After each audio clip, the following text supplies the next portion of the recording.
नमस्कार दोस्तों, इस वीडियो में आप यूपी टेट 2016 प्रश्न पत्र के गणित पार्ट का कंप्लीट पेपर सोल्यूशन देखने जा रहे हैं। अभी तक जितने भी वर्षों में यूपी टेट का पेपर हुआ है, अगर सभी वर्षों का कंप्लीट पेपर सोल्यूशन डिटेल में देखना चाहते हैं तो इस वीडियो के बाद इस वीडियो का डिस्क्रिप्शन जरूर चेक करिएगा। और अगर आप चैनल पर पहली बार विजिट कर रहे हैं तो इसको सब्सक्राइब करते हुए बेल आइकन को जरूर प्रेस कर लीजिएगा। चलिए दोस्तों, आज के इस महत्वपूर्ण वीडियो को शुरू करते हैं। पहला प्रश्न आप अपने स्क्रीन पर देख पा रहे होंगे। दो संख्याओं का योगफल तथा गुणनफल क्रमशः 11 और 18 दिया गया है, तब इन संख्याओं के व्युत्क्रमों का योग क्या होगा।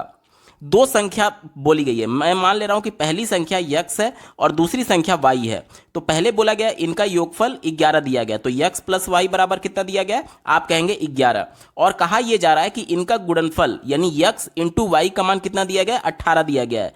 तो मैं x इंटू वाई कर देता हूं, इसका मान हमें 18 दिया गया। अब हमसे पूछा क्या जा रहा है कि इनके व्युत्क्रमों का योग। व्युत्क्रम क्या होता है, जैसे x है तो इसका व्युत्क्रम 1/x हो जाएगा, और दूसरी संख्या y थी तो इसका व्युत्क्रम 1/y हो जाएगा, और दोनों का योग हमसे पूछा गया तो बीच में मैं एडिशन लगा दिया हूं। ठीक है, अब इन दोनों का योग कैसे कर सकते हैं, यहां पर मैं एलसीएम लेता हूं, एक्स वाई हो जाएगा और यहां पर क्या हो जाएगा, y प्लस एक्स हो जाएगा।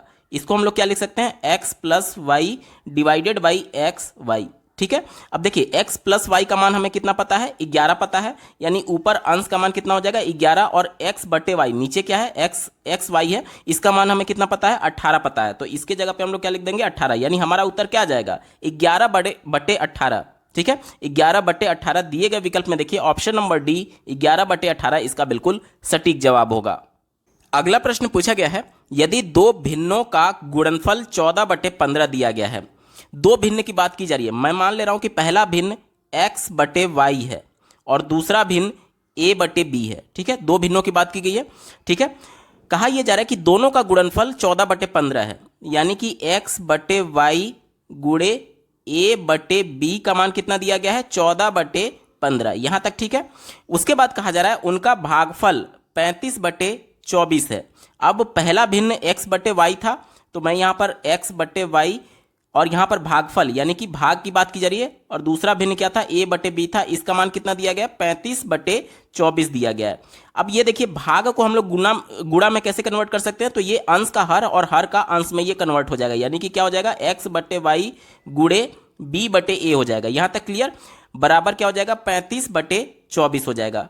अब देखिए ये जो पहला इक्वेशन हमें मिला है और जो दूसरा इक्वेशन मिला है, दोनों का मैं आपस में गुणा कर दे रहा हूं। क्यों आपस में गुणा कर रहा हूं, देखिए यहां पर जो a बटे बी है और यहां पर b बटे a है, तो ये कट जाएगा और हमें एक्स वाई के फॉर्म में आ जाएगा, एक्स स्क्वायर बटे वाई स्क्वायर आ जाएगा। उसके बाद से वर्गमूल निकाल करके एक्स बटे वाई यानी पहली भिन्न का मान हम लोग निकाल सकते हैं। इसलिए मैं इन दोनों का देखिए इसका और इसका आपस में गुणा कर रहा हूं, तो गुणा करेंगे तो क्या हो जाएगा एक्स बटे वाई गुणे a बटे बी, और इधर क्या हो जाएगा ये वाला जब गुणा करेंगे तो हो जाएगा x बटे वाई गुणे b बटे a। ठीक है, और ये कितना था 14 बटे 15 था, तो ये हो जाएगा 14 बटे 15, और ये कितना था 35 बटे 24 था, तो 35 बटे 24। अब ये देखिए b से ये b कट जाएगा, a से ये a कट जाएगा, तो क्या बचेगा आपका, ऊपर बचेगा आपका एक्स स्क्वायर बटे वाई स्क्वायर। और यहां पर देखिए क्या हो जाएगा, अगर मैं इसको 5 से काटूं तो 5 तिहाई 15 और 5 सत्ते 35। ठीक है, और उसके बाद से देखिए इसको 2 से काटें तो कितनी बार मिल जाएगा 2 सत्ते 14, और ये 2 से काटेंगे तो 2 12 दूनी 24, तो ऊपर क्या हो जाएगा 7 गुणे 7 यानी 49, और नीचे क्या हो जाएगा 36, क्या हो जाएगा 49 बटे 36 हो जाएगा।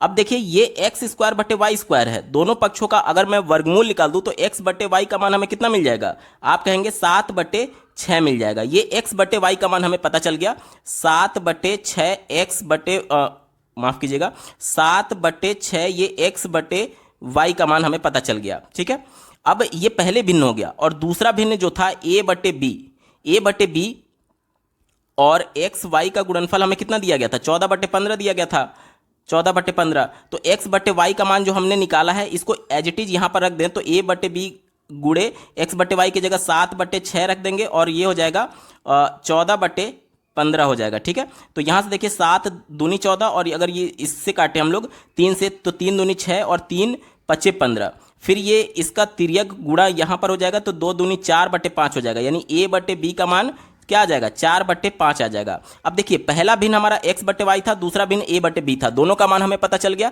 हमसे क्या पूछा जा रहा है कि इनमें से बड़ी भिन्न कौन सी होगी, तो दोनों को भाग दे दीजिए, सिंपली हमें पता चल जाएगा।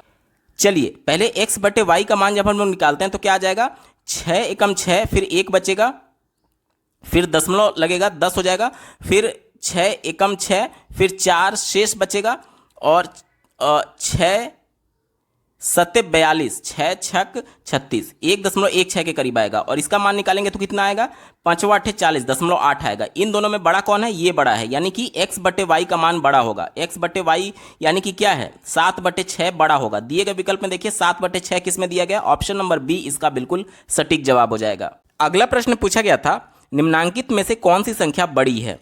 यहां पर देखिए इस प्रकार के प्रश्नों को सॉल्व करने की दो विधि हो सकती है। पहला तो ये कि आप सभी का हर बराबर कर दीजिए। हर बराबर करने से फायदा ये होगा, जैसे कि देखिए यहां पर अभी सभी भिन्नों का हर अलग अलग है। अगर मैं आपसे ये पूछूं कि 3/4, 2/4, 1/4 में बड़ा कौन है, तो आप तुरंत बता देंगे कि 3/4 वाला बड़ा है। क्यों बता पाए, क्योंकि सबका हर समान था, और समान हर होने के कंडीशन में जिस भी भिन्न का अंश बड़ा होता है वो संख्या बड़ी होती है, यानी वो भिन्न बड़ा होता है। लेकिन यहां पर सबका जो हर है, सबका हर है वो अलग अलग है, इसलिए डायरेक्टली हम लोग नहीं बता सकते।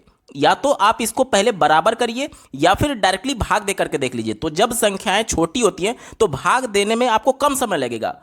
कॉम्पिटिटिव एग्जाम में आपको यही ध्यान देना होता है कि किस विधि के माध्यम से आप कम समय में अपना उत्तर निकाल सकते हैं। जैसे कि देखिए पहले भिन्न का मान क्या आएगा जब भाग देंगे, तो ये आएगा आपका 1.5 के करीब आएगा, और दूसरा क्या आएगा, ये आएगा 1.33 आएगा। ये कितना आएगा 6×8 = 48, यानी कि 0.8 के करीब आएगा। ये कितना आएगा, ये आएगा आपका 1.2 फिर बचेगा, और 7×3 = 21, लगभग 3 के आसपास आएगा। तो अब हमसे पूछा गया था सबसे बड़ी। अब इसमें देखिए सबसे बड़ी कौन सा है, यही तो है 1.5 ही तो सबसे बड़ा है, और 1.5 किससे मिला था 3/2 से मिला था, यानी कि इन भिन्नों में सबसे बड़ी संख्या कौन सी है 3/2 है। दिए गए विकल्प में देखिए ऑप्शन नंबर सी 3/2 इसका बिल्कुल एप्रोप्रिएट आंसर हो जाएगा। अगला प्रश्न देखिए यहां पर दिया गया है यदि 3 1 x 5 9 का अपवर्त्य है जहां यक्स एक अंक है तब यक्स का मान क्या होगा। ध्यान से समझिएगा, हमें यह कहा जा रहा है कि ये जो संख्या दी गई है 3 1 x 5 ये 9 का अपवर्त है, यानी कि 9 से पूरी तरीके से विभाजित हो जाता है। तो यहां पर विभाज्यता का नियम आपने पढ़ा होगा कि 9 से विभाजित होने वाली संख्या के सभी अंकों का योग भी 9 से विभाजित होना चाहिए। यानी कि देखिए पहला, इस संख्या में पहला अंक क्या है 3, दूसरा क्या है 1, दोनों को जोड़ देंगे तो 4 हो जाएगा। 4 और ये +5 यानी कि 9, और प्लस x यानी कि संख्या के सभी अंकों का योग 9 + x हो जाएगा। अब इसमें 9 से पूरी तरीके से विभाजित होने के लिए x का मान क्या होना चाहिए, ये हमसे पूछा जा रहा है। ठीक है, तो देखिए अगर x का मान मैं 1 रख देता हूं तो क्या हो जाएगा 9 + 1 10/9। तो क्या ये पूरी तरीके से विभाजित होगा, नहीं, तो ये हमारा उत्तर नहीं हो सकता। अगर x के जगह 3 रख दे तो 9 + 3 12/9, 12/9 क्या ये पूरी तरीके से कट पाएगा, नहीं कट पाएगा, तो ये भी उत्तर नहीं होगा। अगर x का मान मैं 6 रख देता हूं तो 9 + 6 15/9, क्या ये 9 से पूरी तरीके से विभाजित होगा, नहीं होगा, तो ये भी हमारा उत्तर नहीं हो सकता। लेकिन अगर x का मान मैं 9 रख देता हूं तो देखिए 9 + 9 = 18/9, 18 जो है वो 9 से पूरी तरीके से विभाजित हो जाएगा। इसलिए यहां पर 9 के विभाज्यता के नियम के हिसाब से x का मान 9 यहां पर बिल्कुल एप्रोप्रिएट आंसर होगा। यही हमसे पूछा गया था x का मान क्या होगा, तो x का मान 9 होगा, ऑप्शन नंबर डी सही उत्तर है। अगला प्रश्न पूछा गया था, यहां पर देखिए इसका मान हमें बताने के लिए बोला जा रहा है। देखिए यहां पर 1/3 का ये व्युत्क्रम है, यानी कि 1/1/3, इसका मतलब आप समझ लीजिए। तो इसका मान क्या आ जाएगा, इसका मान आ जाएगा सिंपली 3 आ जाएगा। क्या आ जाएगा 3, ठीक है 3 हो गया। फिर -1/4 पर ये फिर व्युत्क्रम करना है, यानी इसका मान आ जाएगा 4, ठीक है। और उसके बाद से ये टोटल का यहां पर व्युत्क्रम दिया गया, यहां पर मिसप्रिंट है, यहां पर टोटल का व्युत्क्रम है, ठीक है। अब देखिए 3 - 4 का मान क्या आ जाएगा, -1 आ जाएगा, और इसका व्युत्क्रम हमें करना है, यानी कि क्या हो जाएगा 1/-1, इस प्रकार से आप लिखेंगे तो माइनस का एज इट इज रहेगा, और 1/1 का मान 1 आ जाएगा, यानी -1 इसका उत्तर होगा। दिए गए विकल्प में देखिए ऑप्शन नंबर 1 इसका बिल्कुल सटीक जवाब है। यहां पर ये मिसप्रिंट था, -1 छूटा हुआ है, ठीक है। तो इस हिसाब से इसका उत्तर क्या आ जाएगा, ऑप्शन नंबर 1 -1 इसका बिल्कुल सटीक जवाब हो जाएगा। अगला प्रश्न पूछा गया था, किसी त्रिभुज की भुजाएं क्रमशः 35 सेंटीमीटर, 54 सेंटीमीटर और 61 सेंटीमीटर है, इसके सबसे बड़े शीर्ष अभिलंब की लंबाई क्या होगी? ध्यान से समझिएगा। कुछ इस प्रकार से त्रिभुज होगा। मान लीजिए इस त्रिभुज को मैं मान ले रहा हूं ए बी सी, ठीक है, ए बी और ये सी। अब ये कहा जा रहा है कि इनकी भुजाएं क्रमशः 35 सेंटीमीटर, मान लीजिए कि ये 54 सेंटीमीटर है और ये मान लीजिए कि 61 सेंटीमीटर है। तो अब हमसे कहा जा रहा है कि सबसे बड़े शीर्ष अभिलंब, शीर्ष अभिलंब क्या होता है? तो देखिए ये त्रिभुज के शीर्ष बोले जाते हैं, ठीक है, ये त्रिभुज के शीर्ष बोले जाते हैं। इस शीर्ष से सामने वाली भुजा पर खींचा गया लंब जो होता है वो शीर्षाभिलंब बोला जाता है, यानी ये 90 अंश का होगा। अब यहां से जो इस पर मान लीजिए इस प्रकार से मैं लंब खींच रहा हूं, इस पर मान लीजिए इस प्रकार से मैं अभिलंब खींच रहा हूं, तो इसमें सबसे बड़ा कौन सा होगा ये हमें कैसे पता चलेगा? तो इसके लिए एक प्रमेय है, आपने हाई स्कूल इंटरमीडिएट में पढ़ा होगा 9th में, कि त्रिभुज की जो सबसे छोटी भुजा होती है, देखिए तीनों भुजा में 35 सेंटीमीटर, 54 सेंटीमीटर और 61 सेंटीमीटर, तीनों में सबसे छोटी कौन सी है? ये वाली बीसी भुजा सबसे छोटी है 35 सेंटीमीटर की, और जो सबसे छोटी भुजा होगी उसके सम्मुख वाला जो शीर्ष होगा उससे खींचा गया जो लंब होगा वो तीनों अभिलंब में सबसे बड़ा होता है। यानी ये तो क्लियर हो गया कि मान लीजिए मैं इसका नाम दे देता हूं ए डी, ठीक है, ये क्लियर हो गया कि एडी जो शीर्ष अभिलंब होगा वो सबसे बड़ा होगा। अब इसी की लंबाई हमसे पूछा जा रहा है, इसकी लंबाई हम कैसे निकाल सकते हैं? ध्यान से देखिएगा, यहां पर जब ये अभिलंब है तो यहां पर दो त्रिभुज बन रहा है, ये पहला और ये दूसरा, दोनों त्रिभुज में जो अभिलंब है यानी जो लंब है वो कॉमन है। तो पाइथागोरस प्रमेय से दोनों त्रिभुजों में अलग अलग हम एडी का मान निकाल लें और दोनों को इक्वल कर दे तो हमारा मान निकल करके आ जाएगा, ठीक है। चलिए देखिए कैसे करते हैं इसको हम। जैसे ये पूरा BD जो है, माफ कीजिएगा BC जो है वो 35 सेंटीमीटर है, तो BD कितना हो जाएगा? मैं मान ले रहा हूं इसको कि ये x होगा, तो फिर DC कितना हो जाएगा? तो ये टोटल 35 था, तो ये 35 में से x बचेगा, तो यानी 35 माइनस x ये हो जाएगा। अब देखिए इस त्रिभुज में मैं लेकर के चल रहा हूं ABD में, ABD में मैं पाइथागोरस प्रमेय यूज कर रहा हूं, तो क्या हो जाएगा? देखिए AD स्क्वायर बराबर क्या हो जाएगा? आप कहेंगे कि कर्ण का स्क्वायर यानी कि 61 का स्क्वायर माइनस आधार का स्क्वायर यानी कि x स्क्वायर। यहां तक क्लियर? और अब त्रिभुज ACD में देखिएगा, ACD में फिर से लंब का स्क्वायर यानी AD का स्क्वायर बराबर क्या हो जाएगा? आप कहेंगे कि 54 कर्ण का स्क्वायर माइनस आधार का स्क्वायर। आधार कितना है? 35 माइनस x का होल स्क्वायर। यहां तक क्लियर? अब दोनों समीकरण में देखिए लेफ्ट हैंड साइड दोनों का बराबर है, यानी कि राइट हैंड साइड भी बिल्कुल इक्वल होगा। तो इसको हम लोग क्या लिख सकते हैं? इसको हम लोग लिख सकते हैं, देखिए 61 का स्क्वायर माइनस x स्क्वायर बराबर 54 का स्क्वायर माइनस, अब इसको मैं ओपन कर दे रहा हूं तो क्या हो जाएगा? 35 का स्क्वायर और ये माइनस का, ये जो माइनस है अंदर गुणा भी करते चल रहा हूं, ठीक है, माइनस का x स्क्वायर और माइनस 2ab होगा, और जब ये माइनस का गुणा हो जाएगा तो क्या हो जाएगा? प्लस 70x हो जाएगा, ठीक है। यहां तक क्लियर? अब ये देखिए माइनस एक्स स्क्वायर यहां पर भी है, माइनस एक्स स्क्वायर यहां पर भी है, ये क्लियर हो गया। उसके बाद से देखिए अब क्या बचेगा? इधर बचेगा, मैं देखिए 70x जो है इसको मैं इधर ले आ रहा हूं, 70x बराबर इधर क्या बचेगा? 54 प्लस 35 बराबर 89 और 54 माइनस 35 बराबर 19, और दोनों का जब मल्टीप्लीकेशन करेंगे ए स्क्वायर माइनस बी स्क्वायर के फॉर्मूले से तो इसका मान आएगा 1691। क्या आएगा? 1691। और ये इधर 61 का होल स्क्वायर अभी बचा हुआ है, तो 61 का होल स्क्वायर जब निकालेंगे तो इसका मान आएगा 3721 और माइनस ये 1691 ये वाला जो पहले से बचा हुआ है, ठीक है। अब जब इसमें से 1691 हम लोग माइनस कर देते हैं तो इसका मान आ जाएगा 2030, यानी कि 70x बराबर क्या आ जाएगा? आप कहेंगे 2030 आ जाएगा। यहां से देखिए 1 0 से 1 0 ये कट गया, 7 से काटेंगे तो 7 दूनी 14, 6 बचा, 63 हो गया, 7 9 63, यानी यक्स का मान कितना आ गया? यक्स का मान 29 आ गया, यक्स का मान 29 आ गया। अब इस वाले इक्वेशन में देखिए, इस वाले इक्वेशन में, पहले वाले इक्वेशन में अगर x का मान मैं 29 रख देता हूं, यहां पर x का मान मैं 29 रख रहा हूं तो क्या हो जाएगा? ए स्क्वायर माइनस बी स्क्वायर का फॉर्मूला बन गया, यानी कि 61 प्लस 29 जब करेंगे तो इसका मान आएगा 90, और गुणे दूसरे ब्रैकेट में a माइनस बी होता है, यानी कि 61 माइनस जब 29 करेंगे तो इसका मान आएगा 32। क्या आएगा? 32 आएगा, यानी कि 90 गुणे 32 जब करेंगे तो इसका मान आ जाएगा आपका 2880, यानी कि 2880। तो देखिए ये कैसे हो सकता है? AD स्क्वायर यहाँ पर है और इसका जब हम लोग निकालेंगे तो 24 गुणे 24 गुणे 5 होगा। और जब वर्गमूल निकालेंगे तो देखिए ये 24 दो बार आया हुआ है तो ये बाहर निकल जाएगा, यानी कि 24 और अंडर रूट 5 सेंटीमीटर हो जाएगा। 24 अंडर रूट 5 सेंटीमीटर ये किसका माना जाएगा, ये एडी का माना जाएगा जो कि अभिलंब था। 24 अंडर रूट 5 सेंटीमीटर दिए गए विकल्प में देखिए option number C 24 under root 5 centimetre इसका बिल्कुल एप्रोप्रिएट आंसर हो जाएगा। अगला प्रश्न पूछा गया था गणित सार संग्रह के लेखक हैं, तो गणित सार संग्रह के लेखक महावीर आचार्य थे, महावीराचार्य। ऑप्शन नंबर सी इसका बिल्कुल सटीक उत्तर हो जाएगा। बात करेंगे अगले प्रश्न की।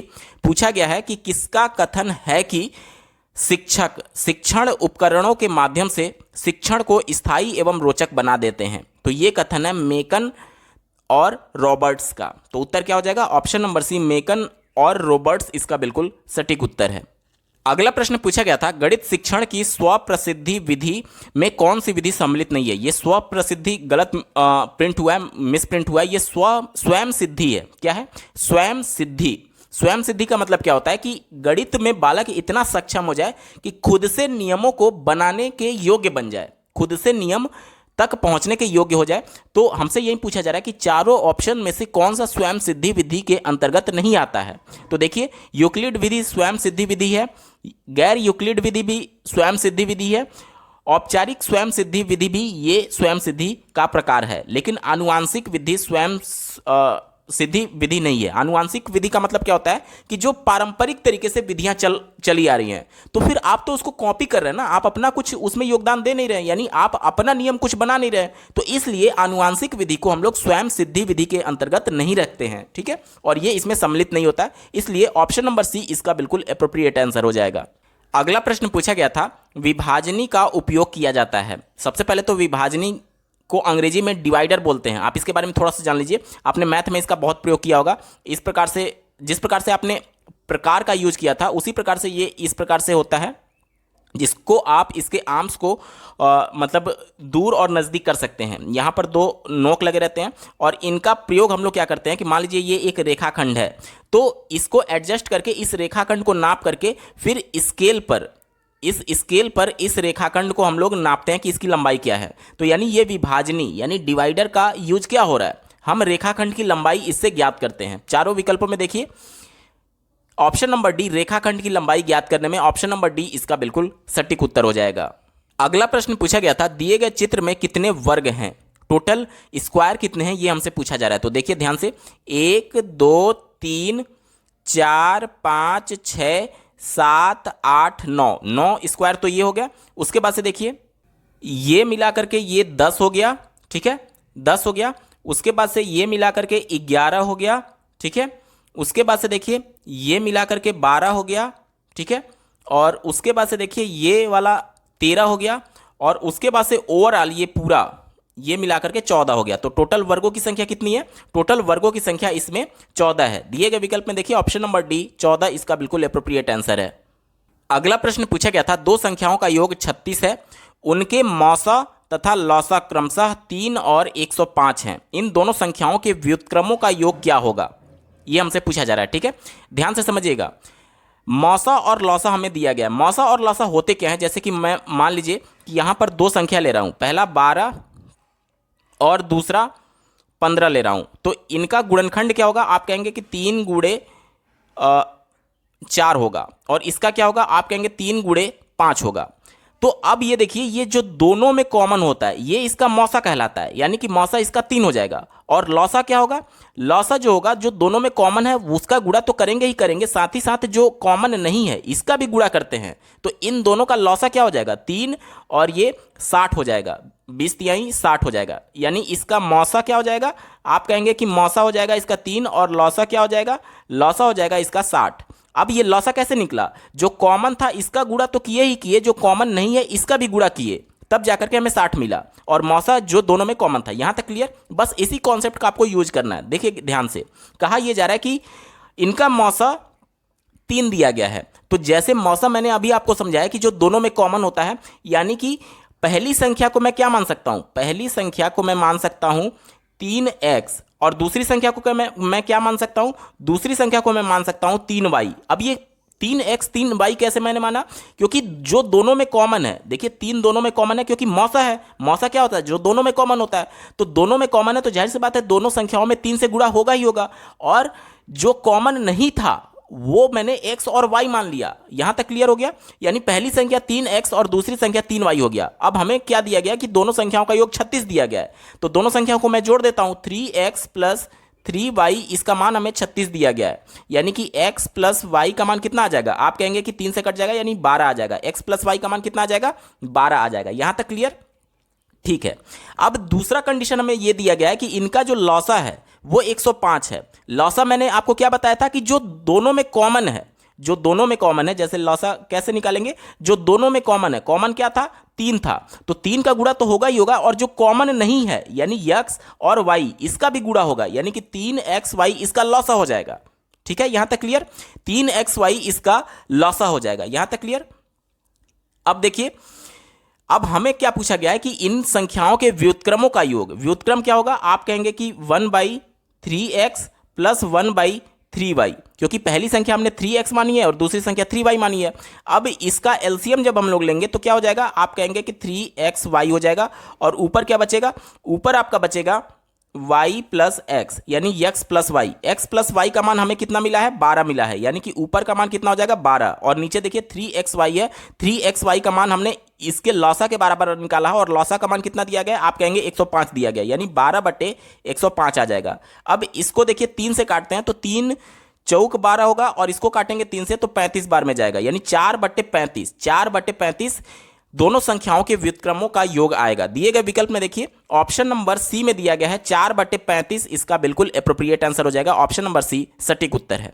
अगला प्रश्न पूछा गया था, एक आयताकार बाग जिसकी लंबाई उसकी चौड़ाई से 4 मीटर अधिक है। यहाँ पर चौड़ाई से लंबाई 4 मीटर अधिक है, तो मैं मान लेता हूँ कि इसकी चौड़ाई मान लीजिए x मीटर है, तो इसकी लंबाई कितनी हो जाएगी? आप कहेंगे इससे 4 मीटर अधिक, यानी x प्लस 4 मीटर इसकी लंबाई हो जाएगी। आगे देखिए कहा जा रहा है कि इसका अर्ध परिमाप, यानी परिमाप का आधा हमें 36 मीटर दिया गया है, यानी कि इसका पेरीमीटर, यानी परिमाप इसका कितना हो जाएगा? आप कहेंगे इसका पेरीमीटर हो जाएगा 36 दूनी 72 मीटर, ये इसका परिमाप हो जाएगा। ठीक है, अब हमसे ये कहा जा रहा है कि बाग की लंबाई वाली भुजा की माप क्या होगी, यानी x प्लस 4, क्योंकि लंबाई यही तो है, तो इसका मान हमसे पूछा जा रहा है। तो सिंपली हम x का मान निकाल लें, उसके बाद से उसमें 4 जोड़ देंगे तो हमें लंबाई का माप पता चल जाएगा। अब हमें एक हिंट दिया गया है इसके परिमाप के बारे में। तो परिमाप क्या होता है? आप कहेंगे कि 2 गुणे लंबाई धन चौड़ाई।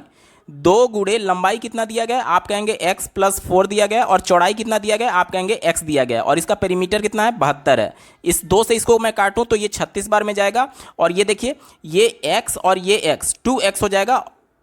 ठीक है, 2x, और ये 4 इधर प्लस में है तो ये इधर आकर के माइनस हो जाएगा। तो 36 में से 4 जब घटेगा, ये देखिए ये 2x हो गया, और 36 में से 4 घटेगा तो ये हो जाएगा 32। अब 2 से इसको काटे तो ये 16 बार में जाएगा, यानी x का मान 16 आ गया। हमसे लंबाई पूछा गया था, लंबाई कितना है? x प्लस 4 है, यानी 16 प्लस 4 यानी कि 20 मीटर। इसकी लंबाई कितना हो जाएगी? 20 मीटर। ऑप्शन नंबर 1 इसका बिल्कुल एप्रोप्रिएट आंसर हो जाएगा। अगला प्रश्न पूछा गया था, राजधानी एक्सप्रेस एक स्टेशन से 7:29 PM, PM का मतलब कि शाम के 7:29 से चल करके अगले गंतव्य स्थान पर 17 घंटे 42 मिनट के पश्चात पहुंचती है। अगले गंतव्य पर पहुंचने का समय क्या होगा, यह हमसे पूछा जा रहा है। ध्यान से समझिएगा, शाम के 7:29 पे चला, और टोटल जो ट्रेवल किया इस ट्रेन ने वो 17 घंटे 42 मिनट किया। ठीक है, तो यहाँ पर जो ये समय दिया गया है, ये जो समय दिया गया है 7:29, 7:29 ये शाम का समय है। जब इसमें मैं 12 घंटे जोड़ देता हूं, 12 घंटे जोड़ेंगे तो ये सुबह का 7:29 हो जाएगा। 12 घंटे जोड़ने पर सुबह का 7:29 हो गया, यानी कि 7:29 AM हो गया। और 12 घंटा मैंने कहां से जोड़ा? इसी में से तो जोड़ा है, तो यानी 5 घंटा 42 मिनट और बचा है। तो अब 5 घंटा 42 मिनट इसमें मैं जोड़ देता हूं। ध्यान दीजिएगा, ये PM था और इसमें 12 घंटे मैंने जोड़ दिया, तो ये अगले दिन का AM हो गया 7:29, और 12 घंटे जोड़े तो इसी में से तो जोड़ा, क्योंकि जो टोटल ट्रेवल था 17 घंटे 42 मिनट, उसी में से तो 12 घंटे मैंने जोड़ा है। तो अब 12 घंटे घटा देने पर इसमें कितना बचेगा? 5 घंटे 42 मिनट बचेगा। तो इसमें जब मैं जोड़ता हूं तो देखिए 9 2 11 के एक हाथ में 1, 4 2 6 और 1 7, और ये कितना हो जाएगा? ये हो जाएगा आपका 7 5 12। लेकिन ये देखिए ये मिनट को रिप्रेजेंट कर रहा है, और मिनट जैसे ही 60 से ऊपर जाएगा तो वो 60 मिनट 1 घंटे में कन्वर्ट हो जाता है, यानी कि इसमें से 60 मिनट हमें घटाना होगा, और 60 मिनट जैसे ही घटाएंगे तो ये जो यहाँ पर आप देख रहे हैं 12 घंटे, उसमें आकर के एक जुड़ जाएगा, क्योंकि 60 मिनट बराबर 1 घंटा। तो अब इसका टोटल कितना हो जाएगा, वैल्यू टोटल हो जाएगा 13 बज के, और इसमें से 60 घटेगा 71 में से, तो ये बचेगा 11, यानी 13 बज के 11 मिनट इसका वैल्यू आएगा। अब 13 बज के 11 मिनट को हम लोग क्या लिख सकते हैं, ये दोपहर का समय रिप्रेजेंट कर रहा है, 1 बज के 11, और दोपहर को हम लोग क्या लिखेंगे, पीएम लिखेंगे, 1 बज के 11 पीएम। ऑप्शन नंबर डी में इसकी बात की गई है। देखिए 1 बज के 11 पीएम, ये 1 बज के 11 मिनट और पीएम, ये ऑप्शन नंबर डी इसका बिल्कुल अप्रोप्रिएट आंसर हो जाएगा। बात करेंगे अगले प्रश्न की। दिया गया है कारखाने में कार्यरत कुछ लोगों की आयु वर्षों में इस प्रकार है। यहां पर कारखाने में काम करने वाले लोगों की आयु दी गई है, और हमसे ये पूछा जा रहा है कि आयु का परिसर क्या होगा। परिसर क्या होता है, तो किसी भी दी गई सीरीज में जो सबसे बड़ी वैल्यू होती है उसमें से सबसे छोटी वैल्यू को घटा दीजिए, वहीं उसका परिसर माना जाता है। ठीक है, तो इस सीरीज में देखिए सबसे बड़ी वैल्यू कौन सी है, तो सबसे बड़ी वैल्यू यहां पर 54 है, और सबसे छोटी वैल्यू कौन सी है, तो सबसे छोटी वैल्यू यहां पर 23 है। यानी 54 में से 23 आपको सिंपली घटा देना है। 54 में से 23 को मैं घटाता हूं तो देखिए 4 में से 3 जाएगा तो 1 बचेगा, और 5 में से 2 जाएगा तो 3 बचेगा, यानी 31 वर्ष। दिए गए विकल्प में देखिए ऑप्शन नंबर 1 31 वर्ष इसका बिल्कुल एप्रोप्रिएट आंसर हो जाएगा। अगला प्रश्न पूछा गया था सबसे छोटी अभाज्य संख्या कौन सी है। तो सबसे छोटी अभाज्य संख्या हमसे पूछी जा रही है, तो सबसे छोटी अभाज्य संख्या 2 होता है। अगर प्रश्न में ये पूछे कि सबसे छोटी सम अभाज्य संख्या क्या है, तो भी आपका उत्तर यही होगा। और अगर आपसे ये पूछे सबसे छोटी विषम अभाज्य संख्या क्या है, तब आपका उत्तर 3 होगा। लेकिन हमसे सम विषम की बात ही नहीं की गई है, सिर्फ सबसे छोटी बोली गई है, तो सबसे छोटी आपका यही होगा, 2 होगा। ठीक है, तो ऑप्शन नंबर सी 2 इसका बिल्कुल एप्रोप्रिएट आंसर हो जाएगा। अगला प्रश्न पूछा गया था, यहां पर देखिए ये मिसप्रिंट है, ये हैश नहीं है बल्कि ये पाई है।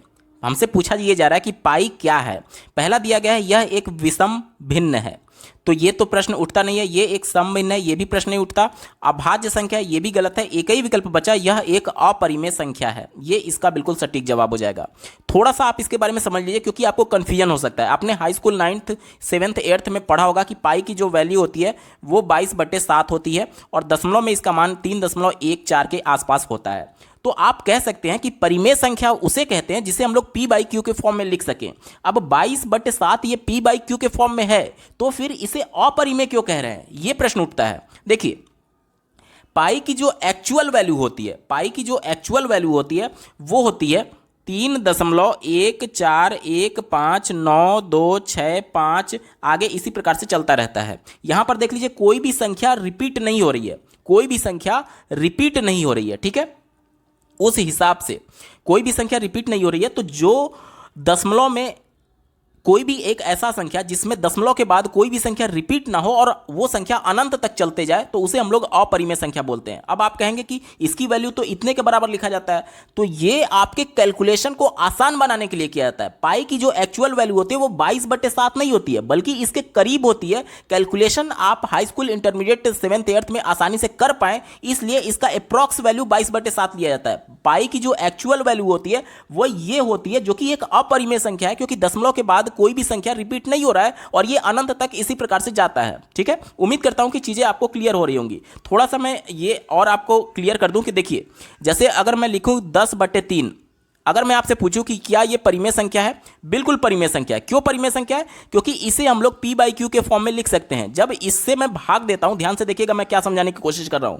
जब मैं 10 में 3 से भाग देता हूं तो देखिए 3 3 9, 1 शेष बचा, फिर 0 लगेगा, दशमलव लग गया, फिर 10 हो गया, फिर 3 3 9, फिर 10, इसी प्रकार से 3 3 बार बार रिपीट होता रहेगा। अब यहां पर देखिए एक ही संख्या बार बार रिपीट हो रही है, एक ही संख्या बार बार रिपीट हो रही है, तो ये एक परिमेय संख्या होगा। यही मैं आपको समझाने की कोशिश कर रहा था कि किसी भी संख्या में दशमलव के बाद एक ही डिजिट बार बार अगर रिपीट होती है तो वो परिमेय संख्या होता है। और आप ऐसे भी देख सकते हैं 10/3 परिमेय ही तो है, क्योंकि इसे हम लोग p/q के फॉर्म में लिख पा रहे हैं। लेकिन जो पाई की एक्चुअल वैल्यू थी, जो मैंने आपको बताया, वो दशमलव के बाद कोई भी संख्या रिपीट होती ही नहीं है और वो अनंत तक प्रोसेस चलता रहता है, इसलिए वो एक अपरिमेय संख्या। और जो 22/7 या फिर 3.14 आप लोग लिखते हैं, वो उसकी अप्रॉक्स वैल्यू है, ना कि एग्जैक्ट वैल्यू है। और पाई के बारे में हमसे पूछा गया है, तो ये एक अपरिमेय संख्या है। लेकिन प्रश्न आपसे ये पूछ ले कि 22/7 कैसी संख्या है, तो ये परिमेय मानी जाएगी। क्यों? क्योंकि इसे हम लोग p/q के फॉर्म में लिख सकते हैं, लेकिन पाई का एग्जैक्ट वैल्यू ये नहीं है, ये अप्रॉक्स वैल्यू है, इसलिए ये नहीं लेकर के चलेंगे। पाई का जो एग्जैक्ट मान आपको मैंने बताया दशमलव के बाद जो बार बार अनंत तक संख्याएं चल रही हैं, वो एक अपरिमेय संख्या है, इसलिए पाई क्या होगा, ये एक अपरिमेय संख्या होगा। उम्मीद करता हूं कि आपके डाउट क्लियर हुए होंगे। अगला प्रश्न पूछा गया था, पहले संख्या 350 को 20% बढ़ाकर पुनः 20% कम कर दिया गया, मतलब पहले 20% बढ़ाया गया फिर 20% घटा दिया गया। हमसे यह पूछा जा रहा है अंततः वृद्धि या कमी का प्रतिशत क्या होगा। तो देखिए ये संख्या से हमें कोई मतलब ही नहीं है। आपने एक फॉर्मूला पढ़ा होगा, x plus y plus minus x y divided by 100। अगर बढ़ोतरी होगा तो यहाँ पर प्लस लेंगे और अगर घटेगा तो यहाँ पर माइनस लेंगे। उम्मीद करता हूँ आपको चीज़ें पता होंगी, ठीक है। तो यहाँ पर x की वैल्यू हम लोग क्या लिख सकते हैं, 20 लिख सकते हैं, और बढ़ रहा है तो इसको पॉजिटिव लेंगे।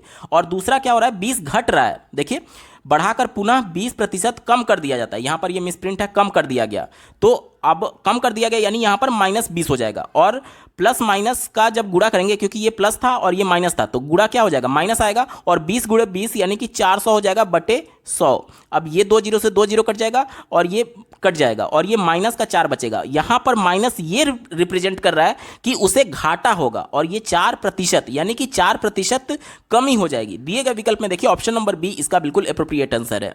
या तो आप इसको ऐसे कर सकते थे कि सबसे पहले 350 का 20% बढ़ा करके आप वैल्यू निकालते, फिर जो वैल्यू आती उसका 20% घटा करके यानी 80% का वैल्यू निकालते, और उसके बाद से 350 में आप देखते कि कितना प्रतिशत कमी हुआ है। लेकिन ये लेंदी प्रोसेस है, आप डायरेक्टली निकाल सकते हैं। ऑप्शन नंबर बी 4% कमी इसका बिल्कुल एप्रोप्रिएट आंसर हो जाएगा। अगला प्रश्न पूछा गया था, किसी घनाभ के 3 संलग्न फलकों के पार्श्व पृष्ठ के क्षेत्रफल हमें दिए गए हैं 7:10:14 के अनुपात में। कहा यह जा रहा है कि यदि घनाभ का आयतन 350 सेंटीमीटर क्यूब हो तो सबसे लंबी भुजा क्या होगी। ध्यान से समझिएगा, एक घनाभ है, घनाभ किस प्रकार से होगा, कुछ इस प्रकार से होगा, ध्यान से देखिएगा, देखिए कुछ इस प्रकार से घनाभ होगा, और यहां पर ये जो कोना है, यहां पर 3 फलक मिल रहे हैं, एक तो ये,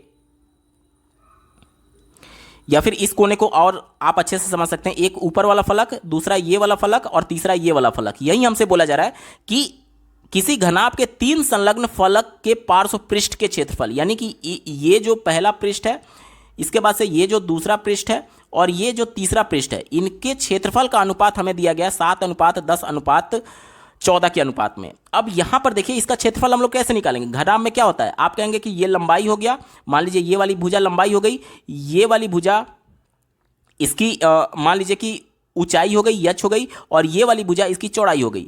तो जब ऊपर वाले का क्षेत्रफल हम लोग निकालेंगे तो इसमें क्या क्या मिला हुआ है, आप देखिए ये लंबाई था, ये चौड़ाई था, यानी कि लंबाई गुणे चौड़ाई मिला हुआ है।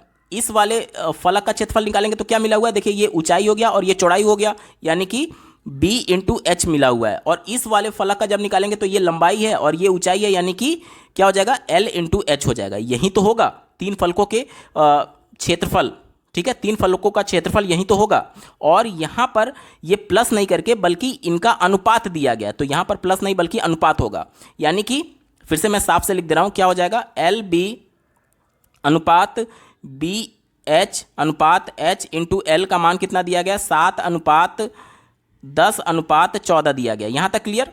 अब हमसे ये कहा जा रहा है कि घनाभ का जो आयतन है वो 350 सेंटीमीटर है। घनाभ का आयतन क्या होता है, आप कहेंगे l into b into h होता है, ठीक है। इसको क्या मैं ऐसे लिख सकता हूं, √L² B² H², क्योंकि अंडर रूट से सभी निकलेंगे तो LBH फिर से आ जाएगा। ऐसा मैंने क्यों लिखा है अभी आपको तुरंत पता चल जाएगा। और इसको हम लोग क्या लिख सकते हैं, देखिए एक L यहां से मैं ले रहा हूं और एक B यहां से ले रहा हूं, ठीक है, फिर इंटू एक B यहां से ले रहा हूं और H यहां से ले रहा हूं, तो B इंटू H हो जाएगा, फिर इंटू एक H यहां से ले रहा हूं और एक L यहां से ले रहा हूं। यहां तक क्लियर। यहाँ पर L इंटू बी का मान हमें 7 मिला हुआ है और इसमें जी चूंकि ये अनुपात में, तो मैं x से गुणा कर देता हूँ, तो क्या हो जाएगा under root L into b यानी 7x। इसके बाद से b इंटू एच का मान क्या लिख सकते हैं 10x into H into L का मान क्या लिख सकते हैं आप कहेंगे 14x। ठीक है, यहाँ तक क्लियर। और इनका आयतन कितना दिया गया आप कहेंगे कि 350 दिया गया है। अब दोनों पक्षों का मैं यहाँ पर स्क्वायर कर देता हूँ। दोनों पक्षों का स्क्वायर करेंगे तो क्या हो जाएगा, ये हो जाएगा 350 गुणे 350 और ये इधर हो जाएगा 7 गुणे 10 गुणे 14 और यहाँ पर एक्स क्यू हो जाएगा। ठीक है, अब देखिए 7, ये 10 से एक ये कट जाएगा, 7 पचे 35, यहाँ तक क्लियर। उसके बाद से देखिए अगर मैं इसको 7 से काट दूं तो 7 दूनी 14 और 7 पचे 35, 50 और ये 2 से काटे तो ये कितने बार में जाएगा 25 बार में जाएगा। यहाँ तक क्लियर। अब देखिए इधर का सब कुछ वैल्यू कट चुका है, इधर हमको कितना मिल जाएगा 125 मिल जाएगा और एक्स क्यू का मान 125 आ गया। यानी यक्स का मान कितना हो जाएगा, यक्स का मान कितना हो जाएगा, एक्स क्यू का मान 125 है तो एक्स का मान 5 हो जाएगा। अब देखिए ये 7 क्या था, ये यल इंटू बी था, यल इंटू बी बराबर 7 आ जाएगा, 7x और x का मान 5 था यानी कि 7 पचे 35 हो जाएगा। इसके बाद से देखिए b इंटू एच का मान कितना था 10 गुणे 5 50 हो जाएगा और h इंटू एल का मान कितना था 14 पचे 70 हो जाएगा। यहाँ तक क्लियर। अब देखिए इस पूरे इक्वेशन को अगर आप सॉल्व करने जाएंगे तो बहुत ज़्यादा आपका समय व्यतीत हो जाएगा। आपको अनुमान लगाना है कि इसकी वैल्यू क्या हो सकती है। देखिए यल यहाँ पर है और यल यहाँ पर है, इस दोनों में क्या कॉमन हो सकता है। अगर 10 देखिए L का वैल्यू मैं 10 ले लेता हूँ, देखिए मैं सिर्फ अनुमान लगा रहा हूँ, आप आगे आपको पता चल जाएगा कैसे मैं कर रहा हूँ। इसके बाद से देखिए H यहाँ पर है, मान लीजिए यहाँ पर देखिए B यहाँ पर है और B यहाँ पर है। अगर मैं यहाँ से 10 से भाग दे देता हूँ तो B की वैल्यू 5 आ जाती है और यहाँ पर B की वैल्यू अगर 5 रख दे तो H की वैल्यू 7 आ जाएगी, यानी B की वैल्यू 5 H की वैल्यू 7। अब इसको रख करके देखिए ये पूरी तरीके से सेटिस्फाई करेगा। यही एक तरीका है जिसके माध्यम से आप तुरंत निकाल सकते हैं, अन्यथा के कंडीशन में आप कैलकुलेशन करते रह जाएंगे। इतना समय नहीं होता है यूपी टेट की परीक्षा में कि एक ही प्रश्न में आप 10 मिनट समय व्यतीत कर लें। तो ये आप अनुमान के तरीके से इस प्रश्न का उत्तर निकाल सकते थे। हमसे यही पूछा गया था सबसे लंबी भुजा की लंबाई, जो कि लंबाई यल थी, जिसका मान 10 सेंटीमीटर होगा। दिए गए विकल्प में देखिए option number C 10 centimetre appropriate answer है। अगला प्रश्न पूछा गया था 3 की 3 क्रमागत गुणज संख्याओं का योग 99 है तो ये गुणज संख्याएं होंगी। कहा यह जा रहा है कि 3 का गुणज क्या होता है। आप कहेंगे कि 3 में 1 से गुणा कर दिया जाए तो 3 होगा, 3 में 2 से गुणा कर दिया जाए तो 6 होगा, 3 में 3 से गुणा कर दिया जाए तो 9 होगा। ये सभी 3 के क्रमागत गुणज हैं, क्रमागत गुणज। ठीक है, हमसे ये बोला जा रहा है कि जो तीनों के क्रमागत गुणज हैं उनका योग 99 है, तो वो संख्याएं कौन सी होगी। देखिए यहां पर 3 से अगर गुणा करें तो 8 से गुणा किया गया है, 3 में 11 से गुणा किया गया और 3 में 14 3 42। क्या ये क्रमागत संख्या है? 8 11 14 क्रमागत संख्या है? नहीं है, नहीं है, तो ये हमारा उत्तर नहीं हो सकता। ये देखिए ये 3 का गुणज है ही नहीं, तो ये भी उत्तर नहीं होगा। अब ये देखिए 3 से 10 से गुणा किया गया, 3 में 11 से गुणा किया गया, 3 में 12 से गुणा किया गया, तो ये देखिए ये तीनों क्रमागत संख्या हैं, तीनों क्रमागत संख्याएं। तो एक तो यहां पर क्रमागत गुणज वाला फुलफिल कर रहा है। अब इन तीनों संख्याओं को अगर जोड़ दिया जाए तो इनका मान 99 आ जाता है, तो यही हमारा उत्तर होगा। देखिए 6 3 9 और उसके बाद से देखिए 3 3 3 9 99 आ रहा है, यानी ये पूरी तरीके से सेटिस्फाई कर रहा है और ऑप्शन नंबर सी यही इसका बिल्कुल सटीक जवाब हो जाएगा। ऑप्शन नंबर सी सही उत्तर है।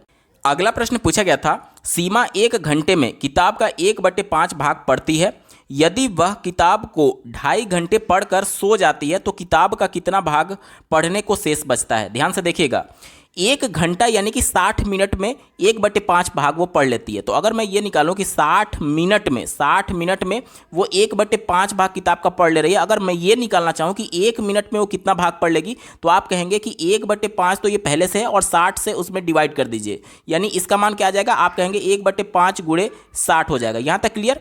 अब हमसे ये पूछा जा रहा है कि 2.5 घंटे पढ़ने के बाद कितना भाग शेष रहेगा। तो पहले तो हम लोग 2.5 घंटे में कितना मिनट होगा ये निकाल लें। 1 घंटे में 60 मिनट, 2 घंटे में 120 मिनट और 1/3, देखिए 1/3 गुणे 60 अगर हम लोग कर दें तो इसका मान आएगा 20, यानी कि 2 घंटे में 120 मिनट पहले था और ये 20 मिनट, टोटल 140 मिनट हो जाएगा। तो 1 मिनट में हमने निकाल लिया कि इतना भाग वो पढ़ ले रही है, तो 140 मिनट में वो कितना भाग पढ़ लेगी। तो आप सिंपली यूनिटरी मेथड से 1 गुणे 140 डिवाइडेड बाई 5 गुणे 60 कर देंगे। यहां से 1 0 से 1 0 कट जाएगा। उसके बाद से देखिए 2 से अगर काटे तो 2 तिहाई 6 और 2 सत्ते 14। ठीक है, उसके बाद से क्या बच जाएगा 7/15, यानी कि दो सही 1/3 घंटे में वो इतना भाग पढ़ लेगी, लेकिन हमसे ये नहीं पूछा गया कि वो कितना पढ़ेगी, हमसे ये पूछा जा रहा है कि पढ़ने के बाद शेष भाग कितना बचेगा। तो टोटल जो किताब का भाग होता है वो 1 माना जाएगा, और 1 में से 7/15 आप घटा देंगे तो शेष भाग हमारा बच जाएगा। तो यहाँ पर एलसीएम क्या हो जाएगा, 15 हो जाएगा, और 15 - 7 यानी कि 15 में से 7 घटेगा तो 8 बचेगा, 8/15 भाग शेष बच जाएगा। यहाँ पर मैं बता दूं कि यहाँ पर जो विकल्प दिए गए हैं वो सब विकल्प गलत हैं। इसका उत्तर आएगा 8/15 भाग। ठीक है, उत्तर क्या आ जाएगा, 8/15 भाग शेष बचेगा, ये सही जवाब है। अगला प्रश्न पूछा गया था, वह छोटी से छोटी संख्या जिसे 269 में जोड़ने पर पूर्ण वर्ग संख्या प्राप्त हो वह क्या है। 269 में अगर हम लोग 31 जोड़ दें तो क्या हो जाएगा, देखिए ये हो जाएगा 0, 6 3 9 और एक 0 के हाथ में 1 और 2 1 3, 300 हो जाएगा। ठीक है, अब 300 किसी का भी पूर्ण वर्ग नहीं है तो ये हमारा उत्तर नहीं हो सकता। अगर मैं इसमें 7 जोड़ दूं तो कितना हो जाएगा, 7 जोड़ने पर ये 276 हो जाएगा, जो कि एक पूर्ण वर्ग नहीं है, तो ये भी हमारा उत्तर नहीं होगा। इसके बाद से अगर मैं 16 जोड़ दूं तो 16 जोड़ने पर क्या हो जाएगा, आप कहेंगे 285 होगा, तो ये भी किसी का पूर्ण वर्ग नहीं है, तो ये भी हमारा उत्तर नहीं हो सकता। ठीक है, एक ही विकल्प बचा, अगर मैं 20 जोड़ देता हूं तो कितना हो जाएगा, 20 जोड़ने के बाद से 289 हो जाएगा, जो कि एक पूर्ण वर्ग होता है। ये 17 का होल स्क्वायर करेंगे तो 289 मिलेगा, जो कि एक पूर्ण वर्ग है। इसलिए यही हमसे पूछा गया था कि कौन सी छोटी छोटी संख्या जोड़ने पर यह पूर्ण वर्ग बन जाएगा, तो 20 जोड़ने पर यह पूर्ण वर्ग बन जाएगा। ऑप्शन नंबर डी सटीक उत्तर हो जाएगा। अगला प्रश्न पूछा गया था, यदि किसी बस की चाल इसके सामान्य चाल से 5 किलोमीटर प्रति घंटा अधिक कर दिया जाए तो यह 300 किलोमीटर की यात्रा तय करने में 2 घंटे कम समय लेती है। बस की सामान्य चाल किलोमीटर प्रति घंटा में क्या होगी, ये हमसे पूछा जा रहा है। ध्यान से देखिएगा, कहा यह जा रहा है कि पहले जो बस की चाल थी अगर उसको 5 किलोमीटर प्रति घंटा बढ़ा दिया जाए तो 2 घंटे कम समय लेती है। मान लीजिए कि यहाँ पर टोटल दूरी दी गई है 300 किलोमीटर, तो समय बराबर क्या होता है, आप कहेंगे दूरी बटा चाल। तो पहले जब चाल नहीं बढ़ाया गया था तब समय कितना लग रहा था, आप कहेंगे टोटल दूरी जो कि 300 किलोमीटर दिया गया, और उसके बाद से इसकी चाल, मैं मान ले रहा हूँ कि इसकी सामान्य चाल x है, ये पहले समय लग रहा था। लेकिन उसके बाद क्या बोला गया कि जो सामान्य चाल थी उसको 5 किलोमीटर बढ़ा दिया गया, तो समय जो है वो 2 घंटा कम लगा। यानी कि जो ये पहले समय लगता था इसमें से चाल बढ़ाने के बाद से, लेकिन दूरी तो उतना ही रहेगी ना, कांस्टेंट रहेगी। चाल बढ़ाया गया है, दूरी थोड़ी बढ़ेगी, तो दूरी उतना ही रहेगा। और अब चाल क्या हो जाएगा, पहले x था तो अब 5 किलोमीटर प्रति घंटा और बढ़ा दिया गया, यानी x + 5 हो जाएगा। बराबर क्या हो जाएगा, बराबर आपका 2 घंटे कम समय लग रहा है, इतना ये इक्वेशन ही तो बनेगा। अब यहां पर एलसीएम मैं ले रहा हूं x और दूसरे ब्रैकेट में x + 5। ठीक है, तो यहां पर क्या बचेगा, देखिए ये बचेगा 300 और ब्रैकेट में x + 5 और यहाँ पर -300 और ये x बराबर 2 बचेगा। ठीक है, अब इसका इधर हम लोग तिर्यक गुणा कर देते हैं, तो ऊपर क्या बचेगा, देखिए ऊपर बचेगा आपका 300x + 1500 माइनस का 300x बराबर इधर क्या बचेगा, ये देखिए x का भी गुणा करूंगा और 2 का भी एक साथ करते चल रहा हूं, तो क्या हो जाएगा 2x² और ये हो जाएगा आपका +10x। यहां तक क्लियर। ये देखिए ये -300x है और ये 300x है, तो ये दोनों कट गया। और उसके बाद से यहाँ पर 2 से मैं दोनों तरफ भाग दे रहा हूँ और इसको इधर पक्षांतर भी कर दूंगा, तो क्या हो जाएगा x² + 5x और माइनस का 750 हो जाएगा बराबर 0। यहाँ तक क्लियर। अब देखिए इक्वेशन हमें प्राप्त हुआ x² + 5x - 750 = 0। अब देखिए 750 को इस प्रकार से तोड़ना है कि जोड़ने या घटाने पर हमें 5x मिले और उसका आपस में गुणा करने पर हमें 750 मिले। तो अगर मैं 30 और 25, 30 में से 25 घटा देता हूं तो हमें 5 मिल जाएगा, और साथ ही साथ 30 × 25 करेंगे तो 750 हो जाएगा। यानी कि हम लोग इसको क्या लिख सकते हैं, x² + 30x - 5x - 750 = 0। अब यहाँ से x मैं कॉमन ले लेता हूँ तो x + 30 हो जाएगा, और यहाँ पर माइनस में 5 कॉमन ले लेता हूं तो क्या हो जाएगा, 5 कॉमन, यहां पर 25 था, माइनस का 25 कॉमन लेने पर यहां पर क्या बचेगा x माइनस, यहां पर बचेगा 30। ठीक है, यहां पर माइनस मैंने कॉमन लिया तो यहां पर प्लस बचेगा = 0। अब देखिए ये ब्रैकेट वाला बिल्कुल कॉमन है, तो क्या हो जाएगा, इसको मैं कॉमन ले लेता हूं तो x + 30 और दूसरे ब्रैकेट में बचेगा x - 25 = 0। देखिए x बराबर यहां पर अगर इसको 0 लेकर के चलेंगे तो x का मान माइनस में 30 आएगा, लेकिन यक्स क्या है, यक्स हमने सामान्य चाल माना था, अब कोई चाल माइनस में तो होगी नहीं, तो ये हमारा उत्तर नहीं हो सकता। अब इसको जब 0 मानेंगे तो x बराबर 25 आएगा, यानी कि जो इसकी सामान्य चाल है, जो पहले चाल थी, वो 25 किलोमीटर प्रति घंटा आएगी, जो कि दिए गए विकल्प में देखिए ऑप्शन नंबर 1 में दिया गया, विकल्प नंबर 1 सही जवाब हो जाएगा। अगला प्रश्न पूछा गया था 9 पर घात 2x minus 1 is equal to 2 to the power 5 minus 5 हो तो x का मान क्या होगा, ये हमसे पूछा जा रहा है। ध्यान से देखिएगा, इसको कैसे सॉल्व करेंगे। इसको हम लोग क्या लिख सकते हैं, यहां पर देखिए ये घातांक के नियम से 9 पर घात 2 यानी कि 81 हो जाएगा, और ऊपर का घात मैं एज इट इज रहने दे रहा हूं, और ऊपर ये देखिए माइनस में था, माइनस का घातांक का नियम ये कहता है कि यहां पर नीचे आपका क्या हो जाएगा, 9 हो जाएगा। यहां तक क्लियर।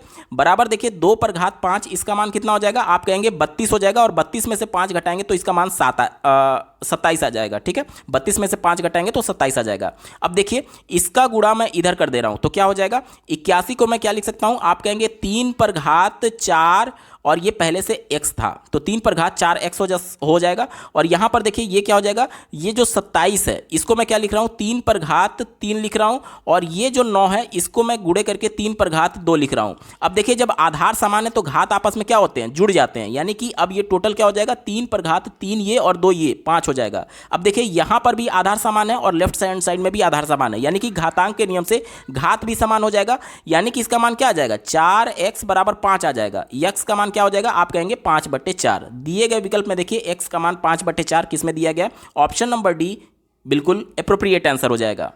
अगला प्रश्न पूछा गया था 57 रुपया और 75 पैसे को पैसों में मूल्य क्या होगा। तो 57 रुपये को जब हम लोग पैसे में बदलेंगे तो इसको 100 से गुणा कर देंगे, तो 57 गुणे 100 और प्लस जो 75 पैसे हैं इसको हम लोग जोड़ देंगे, तो क्या हो जाएगा, देखिए 57 100 और प्लस हमें 75 और जोड़ देना है, तो क्या हो जाएगा 5 7 7 5, यानी कि 5775। दिए गए विकल्प में देखिए 5775 पैसे, ऑप्शन नंबर डी सही उत्तर होगा। अगला प्रश्न पूछा गया था संख्या 3 पर घात 99 माइनस 3 पर घात 50 के इकाई स्थान का अंक क्या होगा। देखिए इस प्रकार के प्रश्नों में इकाई का अंक निकालने के लिए जो यहाँ पर घात दिया गया रहता है उसको सबसे पहले 4 से डिवाइड कर दीजिए, और जो शेषफल मिलेगा वो इस आधार पर लगा दीजिए, और जो इकाई का अंक आएगा उसे लेकर के कैलकुलेट करना होता है। जैसे कि देखिए 99 में 4 से मैं भाग दूंगा तो 24 चौका कितना हो जाएगा, 96 होता है, 24 चौका 96, और 3 यहाँ पर शेषफल बच जाएगा, यानी कि सीधे तौर पर आप समझ लीजिए 3 पर घात 3 हो जाएगा। माइनस का यहाँ पर देखिए इसको 50 को मैं 4 से भाग दूंगा तो क्या हो जाएगा, 12 चौका 48, और 2 शेषफल बच जाएगा, यानी कि 3 पर घात 2 हो जाएगा। अब यहाँ पर देख लीजिए 3 पर घात 3 का मतलब क्या होता है, आप कहेंगे 27 होता है, और माइनस 3 पर घात 2 का मतलब क्या होता है, आप कहेंगे 9 होता है। अब यहाँ पर इन दोनों को देखिए, ये इकाई का अंक है, इसी से हमें मतलब है, लेकिन 7 में से 9 तो घटेगा नहीं, तो यहाँ से एक जब हम लोग उधार लेंगे तो ये कितना हो जाएगा, 17 हो जाएगा, और 17 में से 9 घटाएंगे तो हमारा इकाई का अंक क्या आ जाएगा, 8 आ जाएगा। दिए गए विकल्प में देखिए ऑप्शन नंबर डी 8 इसका बिल्कुल एप्रोप्रिएट आंसर हो जाएगा। अगला प्रश्न पूछा गया है 138 अंश के संपूरक का कोटि पूरक क्या होगा। संपूरक क्या होता है, तो दो ऐसे कोण जिनका योग 180 अंश हो जाए उसे एक दूसरे का संपूरक कोण कहते हैं। यानी कि अगर एक कोण हमें दिया गया है तो इसका संपूरक कोण निकालने के लिए सिंपली इसको हम लोग 180 में से घटा देते हैं। तो 138 को 180 में से घटाएंगे तो देखिए कितना आएगा, 10 में से 8 जाएगा तो 2 बचेगा, यहाँ बचा 7, 7 में से 3 जाएगा तो 4 बचेगा, और ये कट जाएगा, 42 अंश आया। अब इसका कोटि पूरक बताना है, यानी कि जो 42 अंश आया इसको 90 में से हमें घटा देना है, जो मान आएगा वो इसका उत्तर हो जाएगा। देखिए 10 में से 2 जाएगा तो 8 बचेगा, यहाँ बचा 8 में से 4 जाएगा तो 4 बचेगा, 48 अंश। दिए गए विकल्प में देखिए ऑप्शन नंबर बी 48 अंश इसका बिल्कुल एप्रोप्रिएट आंसर हो जाएगा। अगला प्रश्न आप अपने स्क्रीन पर देख पा रहे होंगे, दिया गया है संलग्न चित्र में रेखाखंड XY त्रिभुज ABC की भुजा AC के समानांतर है। ध्यान से समझिएगा, ये कहा जा रहा है कि ये जो रेखाखंड XY है वो इस त्रिभुज की भुजा AC के बिल्कुल पैरेलल है, यानी कि समानांतर है। आगे पढ़िए, कहा यह जा रहा है कि ABC को 2 बराबर क्षेत्रफल वाले भागों में विभाजित करती है। यानी कि ये जो रेखा है, देखिए ये जो रेखा है इस त्रिभुज का जो क्षेत्रफल है वो बिल्कुल बराबर होगा इस चतुर्भुज के क्षेत्रफल के, क्योंकि यही बोला जा रहा है कि जो ये एक्स वाई रेखाखंड है वो त्रिभुज एबीसी को दो बराबर क्षेत्रफल वाले भागों में विभाजित कर दे रही है, यानी कि ये त्रिभुज का क्षेत्रफल और इस चतुर्भुज का क्षेत्रफल ये दोनों एक दूसरे के इक्वल हो जाएगा। यहाँ तक क्लियर। अब हमसे ये कहा जा रहा है तो ए एक्स और ए बी का अनुपात क्या होगा, यानी कि इस भुजा का अनुपात इस भुजा से क्या होगा, ये हमसे पूछा जा रहा है। ठीक है, चलिए आपने एक प्रमेय पढ़ा होगा, कि देखिए ये चूंकि इसके पैरेलल है, यानी कि ये जो त्रिभुज है और ये जो छोटा वाला त्रिभुज है ये एक दूसरे के समरूप होंगे। ठीक है, एक दूसरे के बिल्कुल समरूप होंगे। और समरूपता के नियम से आपने पढ़ा होगा कि दोनों त्रिभुजों के क्षेत्रफल का जो अनुपात होगा वो क्या होगा। ध्यान से समझिएगा। अब मैं इसको ले रहा हूं, ये बड़े वाले त्रिभुज का मैं ले रहा हूं, तो इसका क्या हो जाएगा।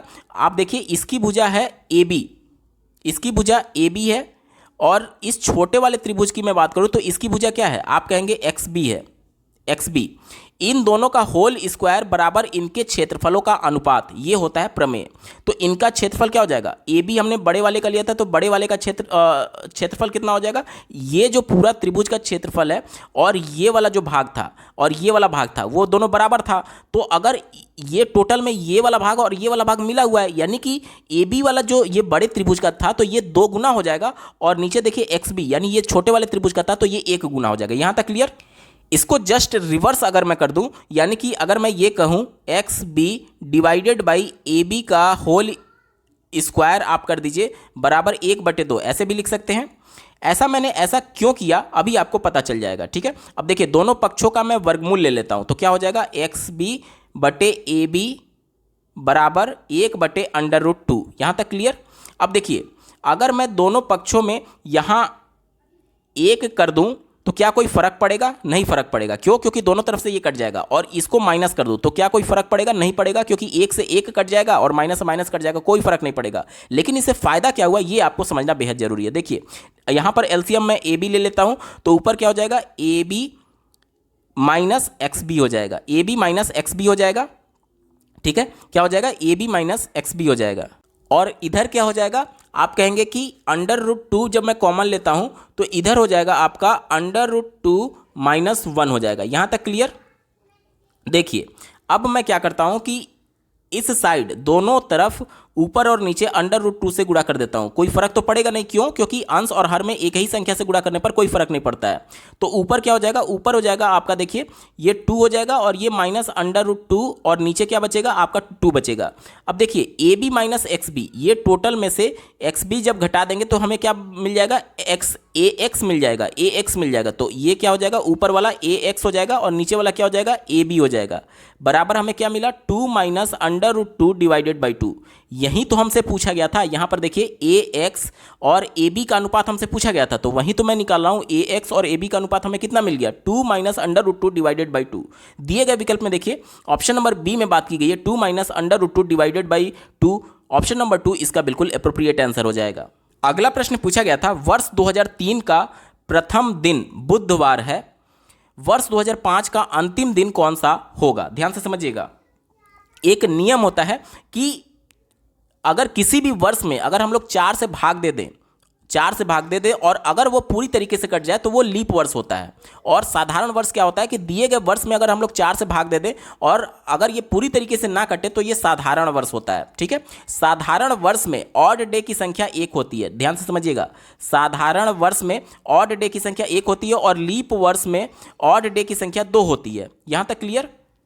देखिए अब देखिए साधारण वर्ष में जो वर्ष का प्रथम दिन होता है वहीं वर्ष का अंतिम दिन होगा। यानी कि 2003 देखिए 2003 हुआ, इसका जो फर्स्ट डे होगा वो हमें दिया गया है कि कौन सा, वेडनेसडे दिया गया है। तो 2003 का लास्ट डे भी जो होगा वो भी क्या हो जाएगा, वेडनेसडे ही हो जाएगा। उसके बाद से देखिए 2004 की अगर मैं बात करूं तो 2004 का फर्स्ट डे क्या हो जाएगा, वो हो जाएगा आपका थर्सडे हो जाएगा। क्यों थर्सडे होगा, क्योंकि 2003 का अंतिम दिन वेडनेसडे यानी बुधवार था, तो 2004 का पहला दिन थर्सडे ही तो होगा। अब 2004 जो है वो एक लीप वर्ष है, क्योंकि 4 से जब आप भाग देंगे तो ये पूरी तरीके से कट जाएगा, इसलिए लीप वर्ष है। और चूंकि इसमें ऑड डे की संख्या 2 होती है, इसलिए इसका जो अंतिम दिन होगा वो इससे 1 प्लस हो जाता है, यानी कि 2004 का अंतिम दिन क्या हो जाएगा, ये थर्सडे से शुरू हुआ था, यानी कि फ्राइडे हो जाएगा। क्या हो जाएगा, फ्राइडे हो जाएगा। यहां तक क्लियर। अब देखिए 2005 का पहला दिन क्या हो जाएगा, देखिए 2004 का अंतिम दिन फ्राइडे था, तो 2005 का पहला दिन क्या हो जाएगा, सैटरडे हो जाएगा। और 2005 जो है वो एक साधारण वर्ष है, और साधारण वर्ष में मैंने आपको नियम बताया कि जो साल का पहला दिन होता है वही साल का अंतिम दिन होता है, यानी कि 2005 का अंतिम दिन भी क्या होगा, सैटरडे होगा। तो दिए गए विकल्प में देखिए यही हमसे पूछा गया था कि 2005 का अंतिम दिन कौन सा होगा, तो अंतिम दिन शनिवार होगा। ऑप्शन नंबर डी इसका बिल्कुल एप्रोप्रिएट आंसर हो जाएगा। अगला प्रश्न पूछा गया था 14/33, 21/22 और 42/55 का मौसा क्या होगा। मौसा क्या होता है, भिन्न का मौसा निकालने के लिए जो अंश दिया गया है इसका हमें मौसा निकालना होगा, और जो हर दिया गया है इसका लौसा निकालना होगा। ध्यान से समझिएगा। तो अंश का मौसा हम लोग निकालेंगे तो इसका गुणनखंड क्या होगा, 2 × 7 हो जाएगा। इसका गुणनखंड क्या हो जाएगा, 3 × 7 हो जाएगा। इसका क्या हो जाएगा, 6 × 7 हो जाएगा। तीनों में जो कॉमन है वही मौसा होता है, तो तीनों में कॉमन आपका 7 आ रहा है, यानी कि अंश का मौसा क्या हो जाएगा, 7 हो जाएगा। और नीचे वाले का लौसा निकालना है। देखिए इसका गुणनखंड क्या हो जाएगा, 3 × 11 हो जाएगा। इसका क्या हो जाएगा, 2 × 11 हो जाएगा। और इसका क्या हो जाएगा, 5 × 11 हो जाएगा। जो कॉमन है उसे तो लेंगे ही लेंगे, जो कॉमन नहीं है उसको भी लेंगे। यहां पर देखिए क्या है, ये 3 दूनी 6, 6 5 30, यानी इस प्रकार से। तो 11 × 33 बटे 330, 7/330 इसका वैल्यू आएगा, यानी कि इस भिन्न का जो मौसा होगा वो 7/330 आएगा। दिए गए विकल्प में देखिए ऑप्शन नंबर 1 7/330 इसका बिल्कुल एप्रोप्रिएट आंसर हो जाएगा। दोस्तों यूपी टेट 2016 प्रश्न पत्र के मैथमेटिक्स पार्ट का कंप्लीट पेपर सॉल्यूशन आपने देखा। आपको ये वीडियो कैसा लगा कमेंट के माध्यम से जरूर बताइएगा, क्योंकि आपका एक कमेंट मुझे मोटिवेट करेगा ऐसे ही महत्वपूर्ण वीडियो लाने के संदर्भ में। अगर आप यूपी टेट के जितने भी वर्षों में अभी तक पेपर हुए हैं उन सबका कंप्लीट पेपर सॉल्यूशन डिटेल में देखना चाहते हैं तो इस वीडियो के बाद इस वीडियो का डिस्क्रिप्शन जरूर चेक करिएगा। और अगर आप चैनल पर पहली बार विजिट कर रहे हैं तो इसको सब्सक्राइब करते हुए बेल आइकन को जरूर प्रेस कर लीजिएगा। इस वीडियो को देखने के लिए आपका बहुत बहुत धन्यवाद। भगवान करे आपका दिन शुभ हो।